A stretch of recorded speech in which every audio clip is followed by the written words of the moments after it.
Bon, pour de vrai, je sais pas qu'est-ce que tu as fait. Je sais pas qu'est-ce que tu as fait il y a 3 ans. Ce que tu as fait durant l'année 2024. Ce que tu as fait dans ton passé pour penser que Dieu ne t'aime pas. Pour penser qu'il va jamais t'accepter. À cause des nombreux péchés que tu as commis, des nombreux péchés graves que tu as commis, tu te dis, Quête, Dieu m'aime pas. Je suis trop sale pour venir vers Dieu. Mon frère, ma soeur, s'il te plaît, si tu as cette pensée, cette mentalité, enlève-toi ça tout de suite de la tête. Car c'est faux. Tu ne seras jamais trop sale pour venir vers Dieu. Car oui, Dieu est la perfection incarnée. Et c'est à cause de ça que toi, moi, on ne le mérite pas. Car on a tous péché, que même si tu as commis des petits péchés, entre guillemets, ou des gros péchés, tu mérites quand même la condamnation éternelle parce que tu as désobéi à Dieu. Mais heureusement,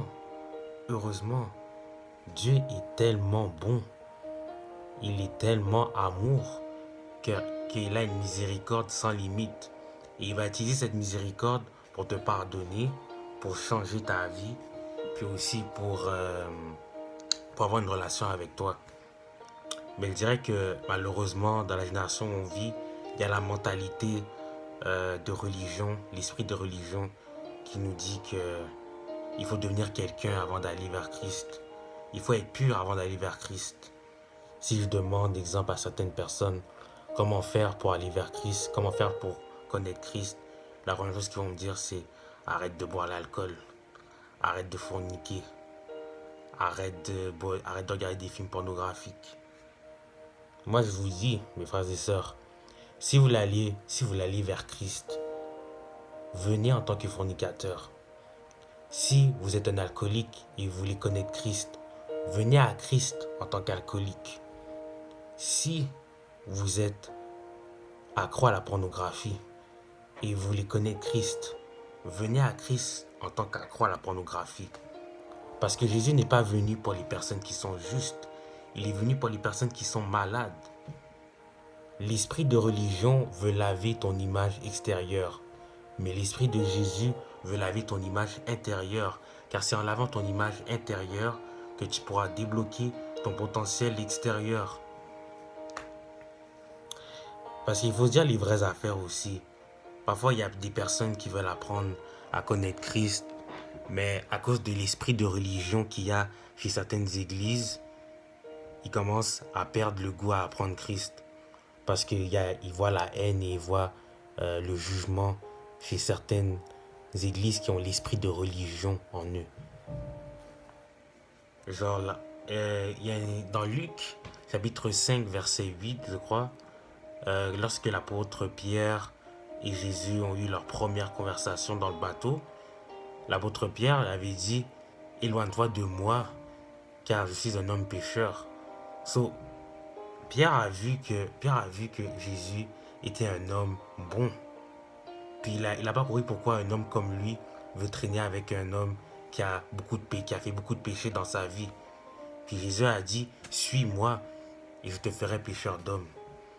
Jésus n'a pas dit, bon, commence à faire des actions qui vont te rendre pur et ensuite après tu vas me suivre. Non, il a dit, suis-moi et je te rendrai pur. C'est la même chose avec vous.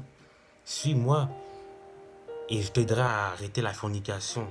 Suis-moi et je t'aiderai à arrêter les films pornographiques. Suis-moi et je t'aiderai à arrêter l'alcoolisme.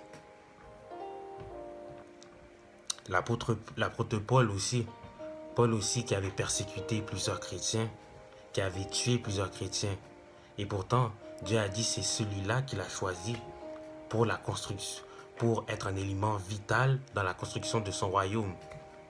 C'est comme vous avez jamais vu quelqu'un qui est vraiment quand même très très en santé, très fit, se regarder dans le miroir et dire oh j'ai besoin d'aller au gym. Non, la plupart du temps c'est quelqu'un qui n'est pas vraiment en santé qui va se dire ok j'ai besoin d'aller au gym. Ou comme dans un hôpital aussi, à part les infirmiers, médecins et tout ça, vous allez jamais voir quelqu'un qui est en santé et qui n'est pas malade aller dans un hôpital. Non, c'est quelqu'un qui est malade qui va aller dans un hôpital.